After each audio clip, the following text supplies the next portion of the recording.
काशी में त्रिकोणीय संघर्ष ही दिखाई दे रहा है महापौर के पद पर, क्योंकि गढ़ मोदी जी का है और जो वोट जाता है वो मोदी जी को जाता है। कांग्रेस के उम्मीदवार भी जो है बहुत सशक्त हैं, समाजवादी पार्टी के भी जो है कैंडिडेट के जो है अपनी पकड़ मजबूत है। तो इस बार उनके साथ अतीक का जो एक अभी लेटेस्ट हुआ है वो भी काफ़ी मायने रखता है।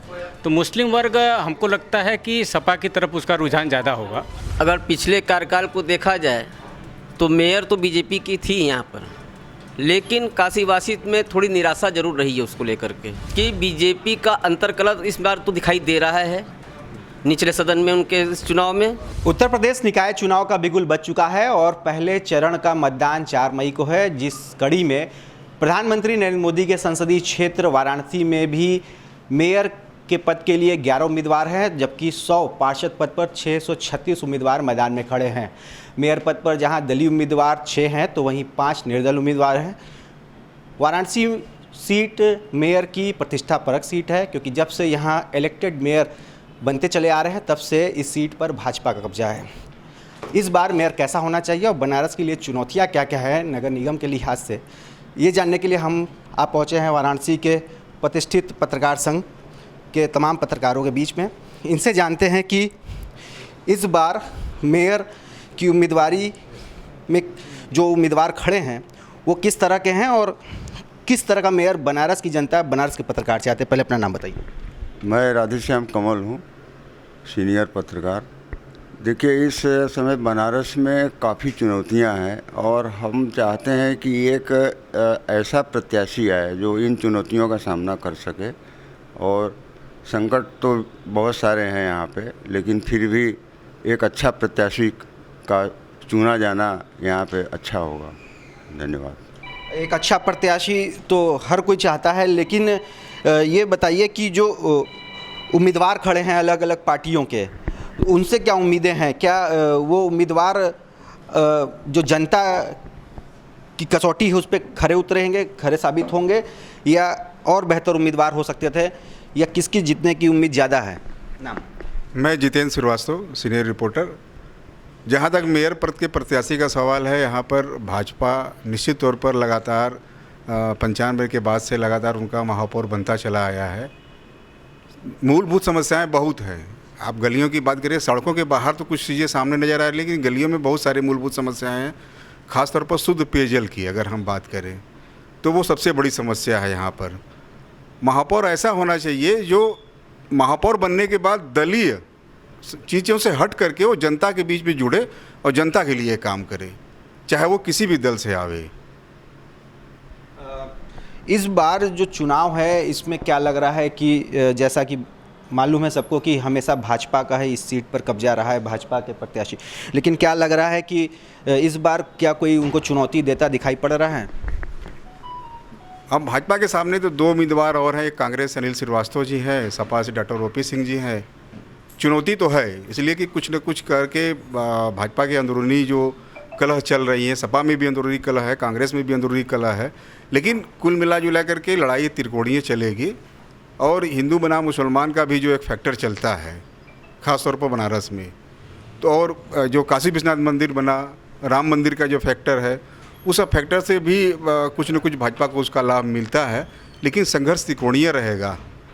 संघर्ष बहुत आसान नहीं होगा, मुकाबला त्रिकोणीय रहेगा। हमारे साथ और यहाँ पर तमाम पदाधिकारी और वरिष्ठ पत्रकार मौजूद हैं।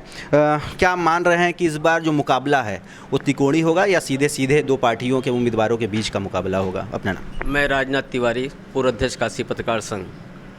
निसंदेह आपने जो सवाल किया है, काशी में त्रिकोणीय संघर्ष ही दिखाई दे रहा है महापौर के पद पर।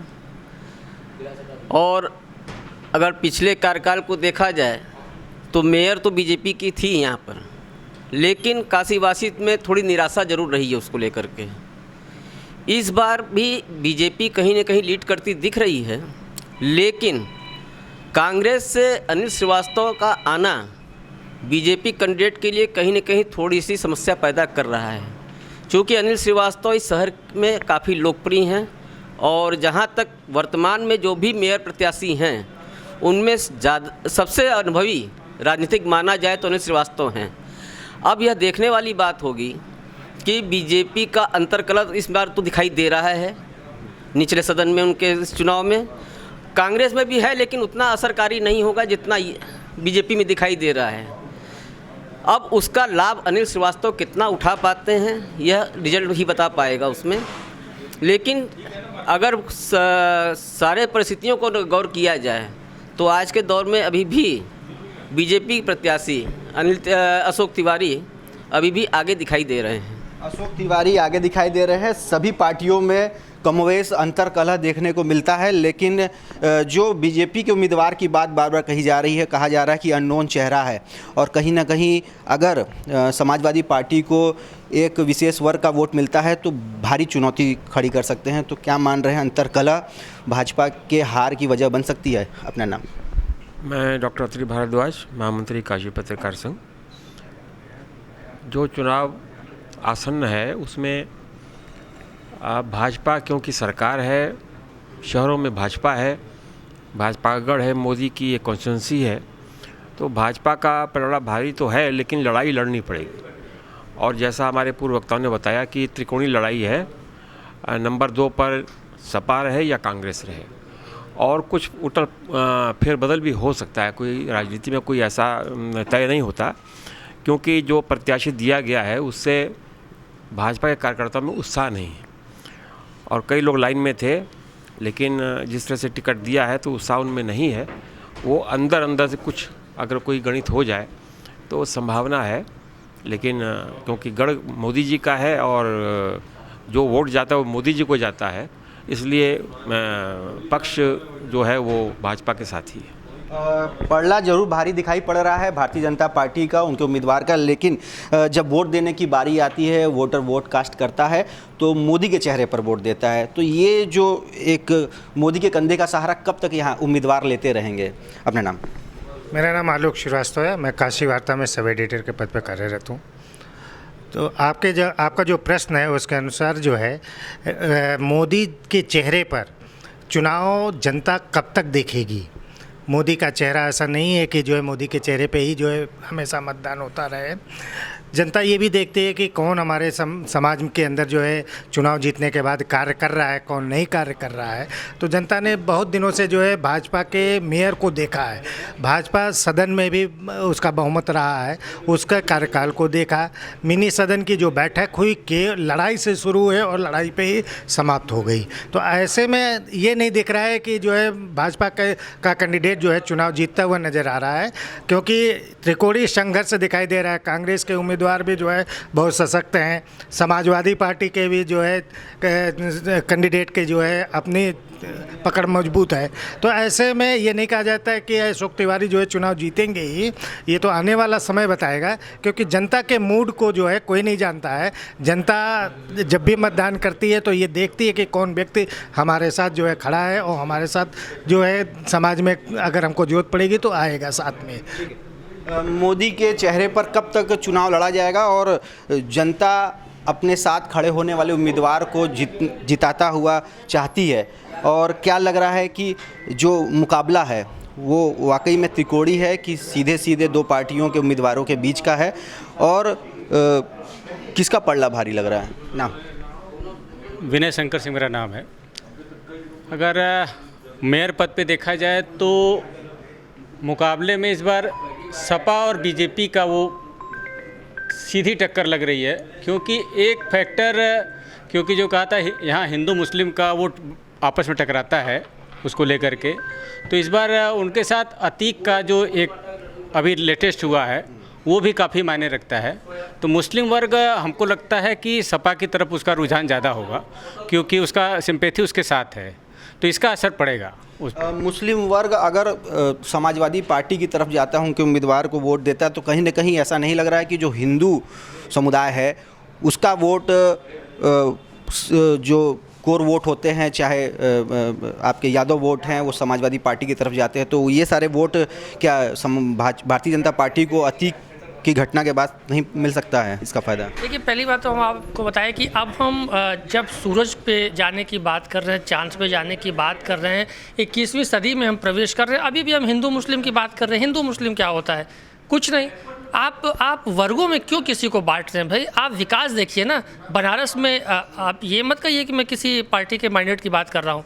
बनारस में 10 सालों में विकास हुआ है, ये निश्चित तौर पर, और ये हम नहीं, आप किसी भी आम जनता से पूछ सकते हैं। विकास है, विकास के मुद्दे पे लोग वोट दे रहे हैं, चाहे वो सपा की पार्टी हो, चाहे वो भाजपा की हो, चाहे वो बसपा की, किसी की पार्टी हो। जो विकास करेगा वोट उसको मिलेगा। और अब वो हिंदू मुस्लिम वो कोई मान्यता, अब वो बात नहीं रह गई। क्या ये सही लग रहा है कि विकास के मुद्दे पर जनता इतनी जागरूक हो गई है कि विकास के मुद्दे पर वोट दे रही है, कि अभी भी धर्म और जातियों के नाम पर बांटकर न केवल उम्मीदवारों को खड़ा किया जाता है बल्कि जनता भी उसी तरह की मनस्थिति बना के चलती है? देखिए, मैं ये तो नकारा नहीं जा सकता, हिंदुस्तान की राजनीति में चाहे ग्राम प्रधान से लेकर पार्षद से लेकर के लोकसभा के चुनाव तक कोई भी राजनीतिक पार्टियां अगर टिकट देती हैं तो जातिगत समीकरणों को देख करके देती हैं। रह गई बात यह कि हिंदू और मुस्लिम को लेकर के, तो अब देश के अंदर हिंदू मुस्लिम की ही राजनीति चल रही है। ऐसे में इसको नकारा नहीं जा सकता। जो लोग नकार रहे हैं उसको मैं तो स्वीकार नहीं करता हूँ। सीधा सा कहना यह है कि सभी राजनीतिक पार्टियाँ जीत हासिल करने के लिए साम दाम दंड भेद नीति सभी तरह के रास्ते अख्तियार करती हैं। आप कतई इनकार नहीं कर सकते कि जातिगत समीकरणों से बाहर हिंदुस्तान का कोई भी चुनाव होता है। जातिगत समीकरणों से बाहर चुनाव नहीं होता है। हमारे साथ और वरिष्ठ पत्रकार मौजूद हैं। ये बताइए कि जो मेयर के पद पे चुनाव हो रहा है, 4 तारीख को वोट कास्ट होना है, क्या लग रहा है जो उम्मीदवार हैं वो जनता की कसौटी पे खरे उतर रहे हैं, और किसका पलड़ा ज़्यादा भारी दिखाई पड़ रहा है? अपने नाम। उम्मीदवार की दृष्टि से देखा जाए तो कांग्रेस के जो उम्मीदवार हैं अनिल श्रीवास्तव, वह एक बहुत ही लोकप्रिय रहे हैं शहर में, और लेकिन जो भी वो वोट पाएंगे वो अपने लोकप्रियता पर पाएंगे, अपने व्यक्तिगत परिचय पर पाएंगे। कांग्रेस के बल पर वो वोट उतना पाने की स्थिति में नहीं है। दूसरी बात आई कि सपा जो है वह उसकी लड़ाई सीधे भाजपा से है। भाजपा और सपा पार्टी स्तर पर अगर देखा जाए तो अब देखना है कि मुस्लिम वोट किधर जाता है। अगर मुस्लिम वोट कांग्रेस की तरफ जाता है तब तो वो फाइट में आ जाएंगे।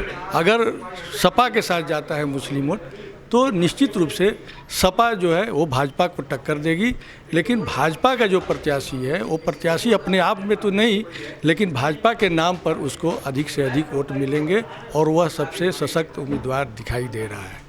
तो ये है बनारस के वो वरिष्ठ पत्रकार जिनका साफ कहना है कि ये मुकाबला बनारस का फिर भी बहुत आसान नहीं होगा, जैसा कि हमेशा होता चला आ रहा है, और भाजपा के पक्ष में, उनके उम्मीदवार के पक्ष में वोट पड़ता चला आ रहा है। इस बार मुकाबला तिकोड़ी हो रहा है, और जहां तक उम्मीदवारों की बात है तो सभी उम्मीदवार अपने आप में सशक्त हैं, जिसको देखते हुए अब लड़ाई तिकोड़ी होनी है, और जो नतीजा है वो फैसला करेगा कि जनता किसके साथ जा रही है। रोशन जायसवाल, वाराणसी, यूपी तक।